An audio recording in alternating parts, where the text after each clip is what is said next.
Kemudian kita perhatikan Al-Quran diturunkan kepada Muhammad, ya, bentuknya berbahasa Arab.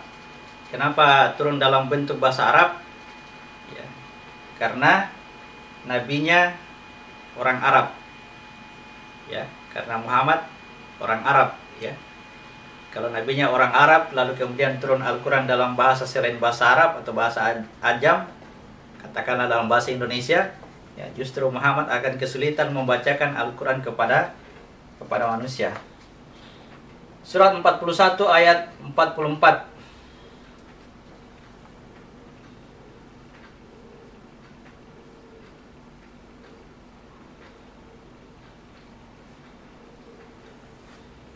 Dan sekiranya Al-Quran kami jadikan sebagai bacaan dalam bahasa selain bahasa Arab, niscaya mereka mengatakan, mengapa tidak dijelaskan ayat-ayatnya? Apakah patut Al-Quran dalam bahasa selain bahasa Arab, sedang Rasul orang Arab? Katakanlah, Al-Quran adalah petunjuk dan penyembuh bagi orang-orang yang beriman. Ya. Dan orang-orang tidak beriman, pada telinga mereka ada sumbatan. Dan Al-Quran itu merupakan kegelapan bagi mereka. Mereka itu seperti orang-orang yang dipanggil dari tempat yang jauh. Ya, pantaskah Al-Quran diturunkan dalam bahasa selain bahasa Arab? Padahal nabinya itu orang Arab. Nah, itu artinya kalau nabinya orang Arab, maka Al-Quran diturunkan dalam bahasa Arab. Artinya, sebelum Al-Quran itu diturunkan kepada Muhammad, ya, Al-Quran yang tersimpan di Lauh Mahfuz itu tidak berbahasa Arab. Ini supaya tidak jadikan perdebatan nanti di akhirat, nanti orang berbahasa Arab apa tidak.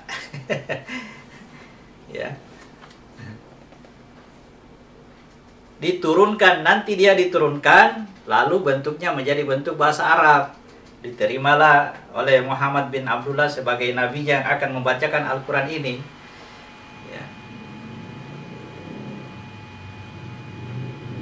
Oke. Namun demikian, Al-Quran itu bukan hanya untuk orang Arab. Surat ke-26 ayat 198 199. 198 199. Surat ke-26.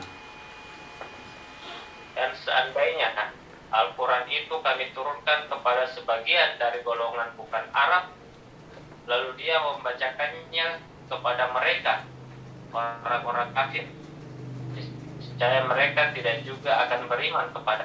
Ya, katakanlah seandainya itu Al-Quran diturunkan ke dalam bahasa Indonesia, lalu dibacakanlah kepada kita ini orang-orang Indonesia, kita tidak akan paham juga, kita tidak akan mengerti juga. Bukan karena ketika diturunkan dalam bahasa Indonesia berarti orang-orang Indonesia akan mengerti Al-Quran. Tidak demikian. Karena bahasa Al-Quran itu bukan bahasa langsung. Demikian pula dengan orang-orang Arab. Begitu Al-Quran diturunkan dalam bahasa Arab, nanti kita akan berpikir kalau dia sudah berbahasa Arab pasti mereka lain yang mengerti Al-Quran. Tidak seperti itu. Yang bisa mengerti Al-Quran itu adalah orang-orang yang berilmu, orang-orang yang diturunkan kepadanya hikmah, orang-orang yang sudah mengenal hakikat dirinya, pasti mengerti Al-Quran. Ya. Kalau bahasa tetangga kita itu orang-orang yang sudah membuka pintu rumahnya untuk kedatangannya Yesus. Ya, itu saya langsung baca karena ada yang pernah kritik saya seperti itu. Ya. Barang siapa, ya, Yesus datang ke rumahmu, datang mengetuk, barang siapa yang membukakan pintu untuk dia, maka Yesus akan masuk ke dalam rumahmu dan makan bersama-sama kamu. Setelah itu Yesus akan bersama kamu kemana saja kamu berada. Saya ingat sekali kata-kata ini, ya. Itu maksudnya, ya, kalau pintu rumah kita sudah dimasuki oleh ruh ini, oleh Isa, dengan membawa hikmah tadi yang saya katakan, maka orang-orang seperti itu akan memahami Al-Quran. Ya. Jadi orang yang menerima kedatangan Yesus, dipastikan dia akan paham bahasa Al-Quran. Dipastikan dia mengerti bahasa firman. Tidak akan membaca firman Allah secara tertulis saja.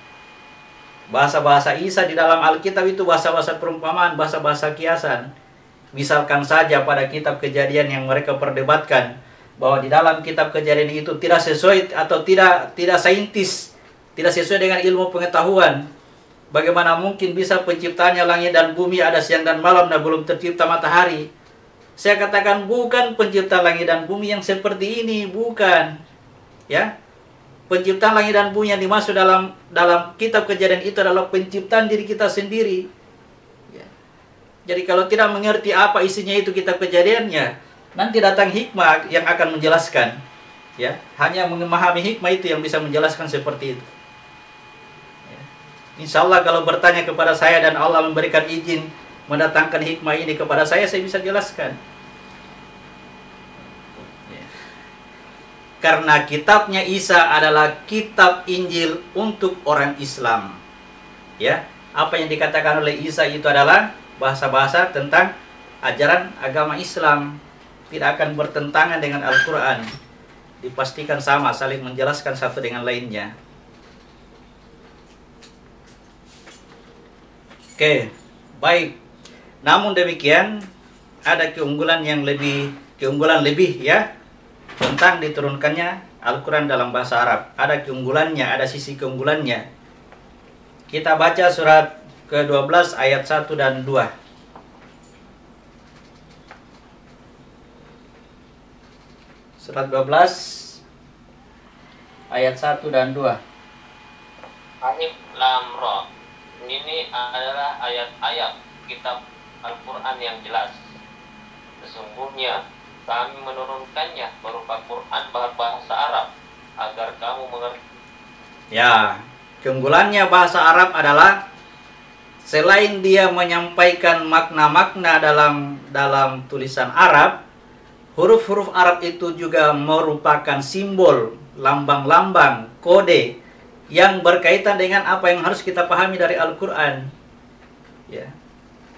Makanya tidak seluruhnya itu Al-Quran yang ditulis dalam bahasa Arab itu berbahasa Arab. Hurufnya memang huruf Arab, tapi bahasanya bukan bahasa Arab. Misalnya Alif, Lam, Mim. Nah ini bukan bahasa Arab. Apa terjemahannya ini dalam bahasa Arab?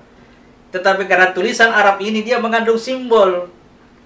Ada yang mau disampaikan dari huruf-huruf, susunan huruf Alif, Lam, Mim. Dari susunan huruf Kaf, Ha, Ya, Ain, Shad. Itu keunggulannya diturunkannya Al-Quran dalam bahasa Arab, bahwa huruf-huruf Arab pun bisa menjadi simbol untuk bisa menyampaikan apa yang harus diketahui oleh manusia di dalam Al-Quran itu. Olehnya itu, tidak semua atau tidak bisa dipastikan bahwa ketika orang sudah pintar bahasa Arab, sudah mengerti bahasa Arab, sudah tahu tentang ilmu nahwu, ilmu saraf, ilmu balaghah dan sebagainya, sudah bisa dipastikan bahwa mereka lah yang memahami Al-Quran. Tidak demikian. Ya, Rasulullah yang tidak mengerti tentang struktur bahasa Arab seperti itu, justru dia diberikan pemahaman oleh Jibril karena dia sendiri datang dalam keadaan tidak tahu membaca. Ya. Ketika diperintahkan kepada Muhammad, bacalah. Muhammad katakan, saya tidak tahu membaca. Bacalah wahai Muhammad. Kata, saya tidak tahu membaca. Karena beliau tidak tahu membaca, akhirnya Al-Quran itu dibacakanlah kepada Muhammad. Demikianlah itu seharusnya kalau mengerti bahasa Arab, ya, datanglah kepada Al-Quran dengan ketidaktahuan. Insya Allah Isa akan datang membacakan, Rasul itu akan datang membacakan kepadanya. Tapi kalau kita datang dengan pengetahuan, dengan kita andalkan kemampuan kita berbahasa Arab, itulah yang akan menghijab masuknya pengetahuan hikmah di dalam diri kita. Kita pikir sudah mengerti, kita pikir sudah tahu, padahal tidak. Olehnya itulah Muhammad ditugaskan untuk membacakan Al-Quran kepada mereka. Meskipun mereka mengetahui bahasa Arab, Muhammad diutus kepada mereka untuk membacakan Al-Quran. Kata membacakan artinya menjadikan mereka paham atas isi kandungan Al-Quran. Oke, kita baca surat ke-27 ayat 91 sampai 92.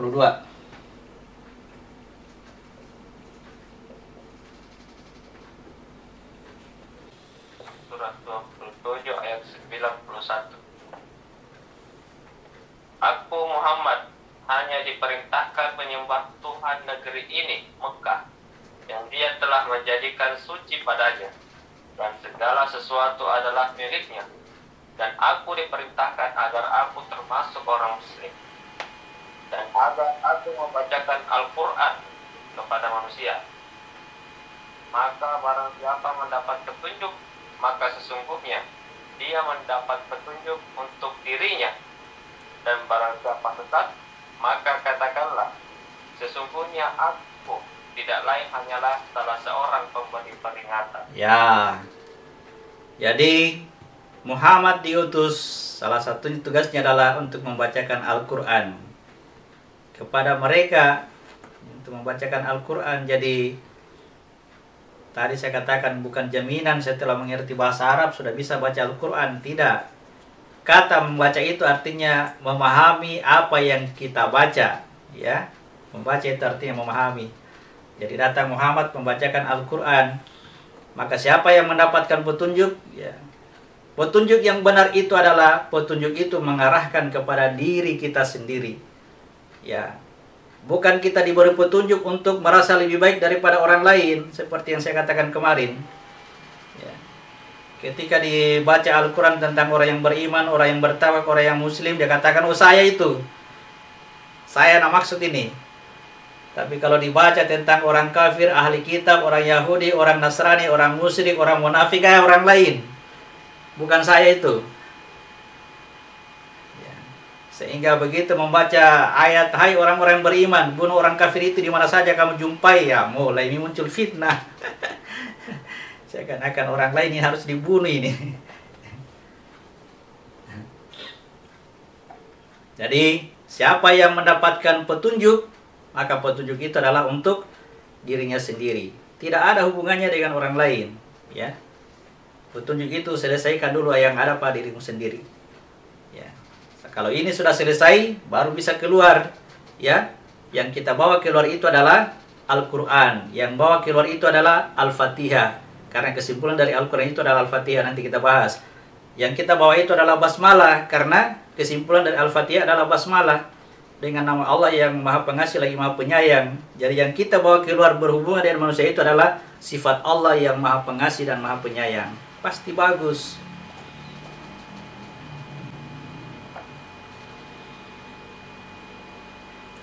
Hasil dari Nabi membacakan Al-Quran atau membacakan mereka paham, itu yang disebut dengan hadis, ya. Ini Al-Quran sudah utuh, Al-Quran sudah turun, lalu Nabi membacakan kepada mereka. Caranya membaca, ya, dengan menjelaskan atau dengan melakukannya dengan bentuk perbuatan, ya, atau terkadang juga dengan menyetujui sesuatu perbuatan yang beliau sendiri tidak kerjakan. Nah, demikianlah itu beliau caranya menjelaskan Al-Quran, membacakan Al-Quran. Jadi hadis Nabi itu adalah hasil dari Nabi membacakan Al-Quran. Artinya tidak mungkin hadis Nabi itu tidak ada di dalam Al-Quran. Dipastikan ada dalam Al-Quran. Ya. Hanya kita berani mengatakan ada hadis Nabi yang tidak ada dalam Al-Quran. Misalkan contohnya, nama-nama sholat, jumlah rakaat dalam sholat, ya, jumlah sholat dalam sehari semalam, 5 kali sehari semalam, tidak ada dalam Al-Quran. Terlalu cepat kita menghakimi Al-Quran karena kita belum paham seluruhnya, ya. Nabi itu diutus untuk membacakan Al-Quran. Apa yang dikerjakan oleh Nabi itu sesuai dengan Al-Quran. Surat 53 ayat 3 dan 4. Surat 53 ayat 3 dan 4. Surat 53 ayat 3 dan 4. Dan tidaklah yang diucapkannya itu Al-Quran menurut keinginannya. Tidak lain Al-Quran itu adalah wahyu yang diwahyukan kepadanya. Ya. Apa yang diucapkan oleh Nabi adalah sesuai dengan Al-Quran. Jadi kalau Nabi mengatakan bahwa sholat itu 5 kali sehari semalam, nah itu sesuai dengan Al-Quran. Kalau Nabi mengatakan sholat zuhur itu 4 rakaat, asar 4 rakaat, maghrib 3 rakaat, Isya 4 rakaat, subuh 2 rakaat, itu ada dalam Al-Quran. Nabi tidak mengatakan itu kecuali atas dasar wahyu, dan seluruhnya wahyu itu tersimpan dalam Al-Quran. Ya, bahkan suatu perbuatan Nabi yang sebelumnya tidak mengangkat ayatnya, nah itu dikatakan ya dia melakukannya atas dasar wahyu. Surat 7 ayat 203.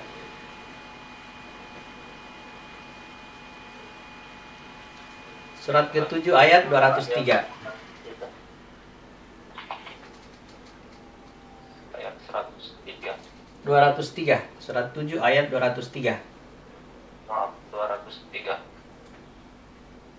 Dan apabila engkau Muhammad tidak membacakan suatu ayat kepada mereka, mereka berkata, mengapa tidak engkau buat sendiri ayat itu? Katakanlah Muhammad, sesungguhnya aku hanya mengikuti apa yang diwahyukan Tuhan kepadaku.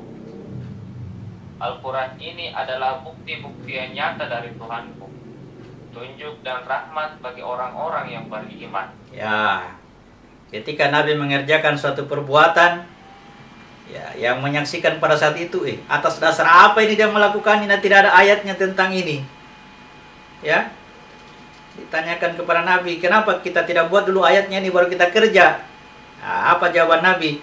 Apa yang saya kerjakan ini adalah atas dasar wahyu dari Allah.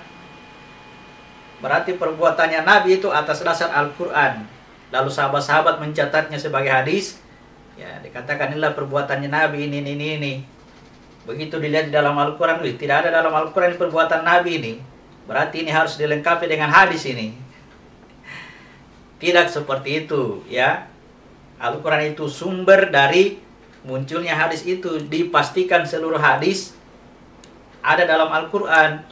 Jadi untuk mengukur itu nilai keaslian atau kesahihan hadis sekarang ini, ya, kalau kita ragu-ragu dengan perawi-perawi yang ada, maka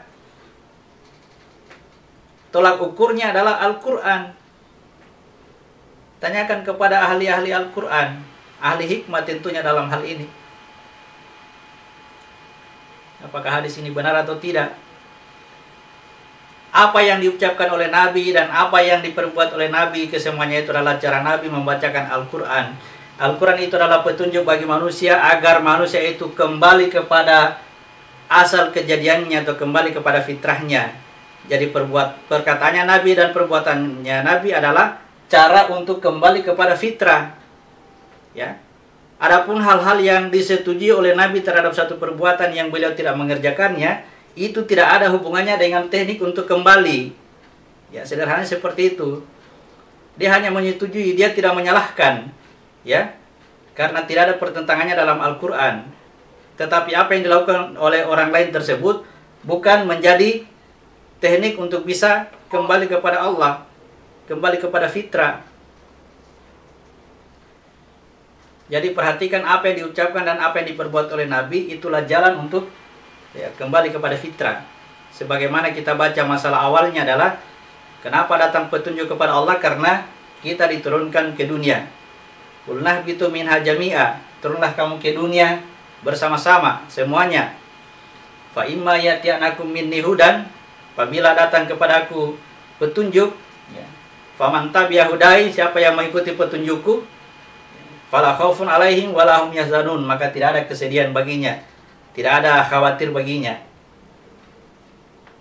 Artinya yang menjadi masalah ketika yang menjadi masalah sehingga datang petunjuk itu adalah ketika kita diturunkan ke dunia. Sebelum kita turun ke dunia itu tidak ada masalah. Sebelum kita turun ke dunia kita tinggal di surga, tidak ada masalah di situ. Dikeluarkan dari surga turun ke dunia pasti ada masalah, maka turunlah petunjuk. Untuk apa petunjuk itu? Supaya kita bisa kembali ke surga. Jadi perkataannya dan perbuatannya Nabi adalah cara untuk bisa kembali ke sana, ke fitrah, ke surga. Selebihnya itu yang dilakukan oleh para sahabat-sahabat yang dilakukan oleh Nabi, ya minimalkan dulu, tidak perlu dulu ini yang dikerjakan Nabi dulu, ya. Karena apa yang dikerjakan Nabi itu adalah cara Nabi membacakan Al-Quran.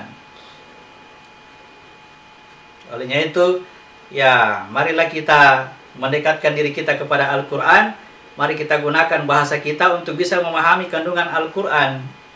Ya, kita jangan ikut-ikutan seperti orang-orang Arab yang ya kita ini hanya mengerti bahasa Indonesia, tidak mengerti bahasa Arab, ya, atau teman-teman dari Malaysia hanya pintar bahasa Malaysia. Ya, coba ambil terjemahannya supaya tersambung komunikasi antara diri kita dengan Al-Quran. Karena yang bisa memudahkan untuk bisa memahami Al-Quran adalah bahasanya harus sama. Ya, bahasa kita harus sama, kita mesti mengerti apa yang diucapkan itu meskipun kita belum mengerti maknanya. Tetapi penyambung pertama itu adalah bahasa. Sebagaimana Rasulullah diturunkan Al-Quran dalam bahasa Arab karena nabinya orang Arab. Kita baca surat 19 ayat 97. 19 ayat 97. 19 ayat 97.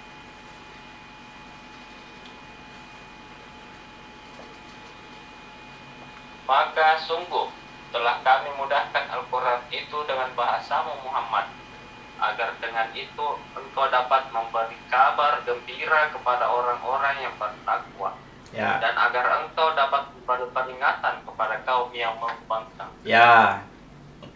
Maka sesungguhnya telah kami mudahkan Al-Quran itu dengan bahasamu. Jadi harus komunikasi dulu, harus bahasa kita itu tersambung dulu dengan Al-Quran.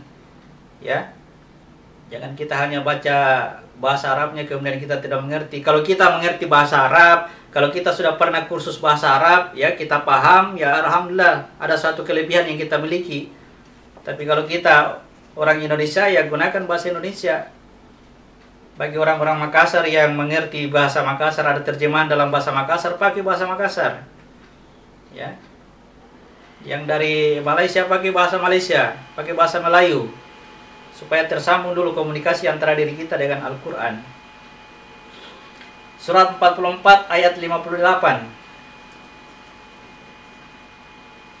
44 ayat 58. Sungguh kami mudahkan Al-Quran itu dengan bahasamu agar mereka mendapat pelajaran. Ya, dimudahkanlah Al-Quran itu dengan bahasamu agar mereka mendapat pelajaran. Jadi untuk bisa mendapatkan pelajaran kita mesti ya gunakan bahasa kita.